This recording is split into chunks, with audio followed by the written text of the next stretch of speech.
welcome back to our channel. Ruth here, and in today's video I'd like to share with you 5 simple money tips. So let's get started. Number 1, if possible, pay off your debt quickly. Get rid of it like it's a leech. And that's because many times it's the interest that is attached to your debt that is draining your resources. You know, many a times we might be buying a particular product for X amount of money, but by the time you pay the interest off, guess what? It could actually go up to 50% more, or sometimes double or triple the amount.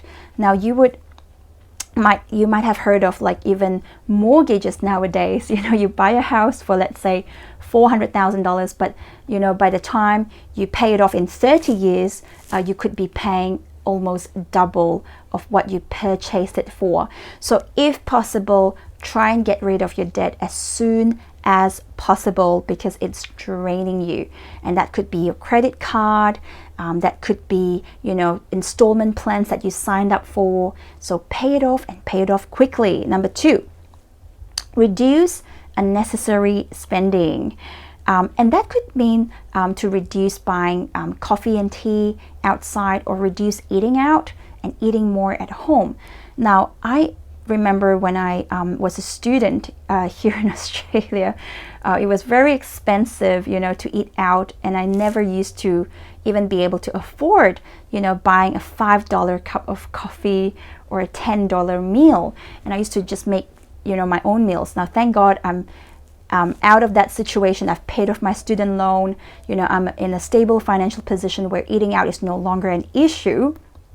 But the thing is, when you think about it, if you go to work between Mondays to Fridays, and let's say you spend $5 a day on your coffee, and let's say $10 a day on sandwiches or on a meal, that's $15 a day. And if on average you're spending about, let's say, $70, right, per week, in 1 month's time, it would be anywhere, you'd be spending about $280 to $300. So let's say you're spending $300 on a monthly basis, just because you're, you know, drinking coffee at work, and also buying lunch outside. In a year's time, if you save that money, $300 times 12, you know, that's more than $3,000. It's about $3,600. And imagine with $3,600, you can take your family on a really nice vacation, or you can actually use that money to reinvest, you know, to earn some interest monies, or you can actually use that money to actually pay off your debt. So I understand that sometimes it's actually difficult, because, you know, you want to treat yourself. And I'm not saying that you have to eat at home every single day, but as much as possible, imagine saving a little bit here, a little bit there, you know, unnecessary spending, make your own sandwich, you know, pack your own lunch, because that's going to actually make a difference for you and your family. The other thing is, in terms of reducing unnecessary spending, I think you can also consider switching products. I mean, here in Australia, for example, we have different grocery stores providers. So the biggest ones are Coles, and also Woolworths, right? So at the moment, I tend to buy a lot from the Australian stores. But at one point where I was, you know, trying to save up, I used to buy from a different store called Aldi. And I find that a lot of the products are actually of really good quality. They're of a different brand, you know, perhaps made from the same factory, but just with a different brand to it. Might taste a little bit different, you know, but I tend to manage to actually save half the groceries money. So for example, if I'm spending $200 on a different groceries, on a traditional grocery store, I might only be spending $100 in that particular store. And so that's savings of $100 weekly. And in a month, I would have saved $400. And in a year, it would be about, you know, $4,800. So can you imagine if you actually save $4,800 in groceries, and you save another, say, $4,000 in just by packing your own lunch and not buying coffee outside? That's about $10,000. And that's actually money that you can use, you know, whether to save, to invest, or pay off your debts, or take your family for a really meaningful vacation. So tiny little adjustments actually helps. Number three, the third money tip is make wise investments. So the key word is wise investments. So at the moment, there's different types of investments you can actually make. Personally, I've been approached by a lot of different people. Both my husband and I, we've been approached by different people and say, oh, invest in this, invest in that. But at the end of the day, it has to be a wise investment. So many a times, I would say, 9.9 out of 10 times when someone asks us to invest in something that's not tested, we'll say no. And I'm so glad we did, because a few of our friends actually went and invested in different things. And you know what?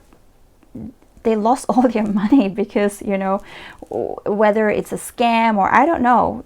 So I think you need to be really careful. But I think one of the safest way to actually invest your money is to put your money in a fixed term deposit in a bank. Now, the return is really low depending on which country you're in. Here in Australia, the returns aren't great if you put your money in a fixed term deposit. But the thing is, after 3 months or 6 months, however long you choose to lock yourself into, you will be guaranteed, a particular interest rate.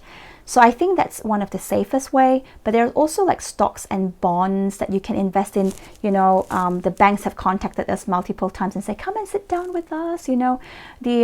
The return rate instead of 3% for your fixed deposit is 17%. But you know what? The risk is high, because if they invest your money and they don't make it, guess who's going to lose out? You're going to lose out. But I think at the end of the day, it really depends on the risk factor. For example, I've got family members and friends who are comfortable to actually take on that risk. So they'll buy stocks and bonds, and they actually make a lot of money. They've lost some, but they've also made it back. And some of my friends, they like to invest in properties, whereas my husband and I, we are a little bit more traditional. When we invest in something, we prefer to invest in businesses that will pretty much, I wouldn't say guarantee us a return, but at least we know that it's going to make money. So we're a little bit more traditional in that sense. But that's the third tip: make wise investment, because every single bit counts. Number 4, buy cash. Now, if you are a shopper and you see shopping as being therapeutic, I'm so sorry I have to tell you this, but if you don't have the cash, don't put it on a credit card, because the moment you put your spending on a credit card, that means that it's going to incur interest, and interest is the thing that is going to drain you and drain your financials.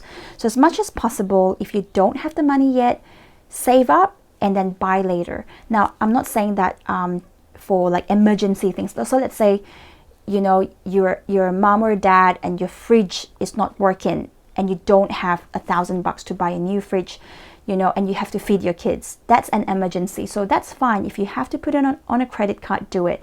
But what I'm saying is, if you already own 5 television sets, and there is a 100-inch TV that you want to buy, and it costs $10,000 to buy that TV, and you don't have the $10,000 yet, then wait until you actually have the money before you spend the money. So that's make sure you're spending on necessity and not just on what you want. And finally, number 5, start saving. I think saving is really important. Not everyone saves.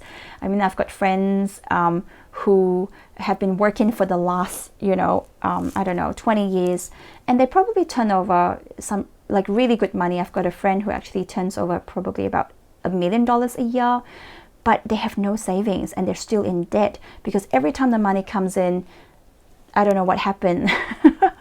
They would spend and spend and spend. And so they've come to a point where they're in a financially really difficult situation. And finally, they bailed themselves out, and that was fantastic.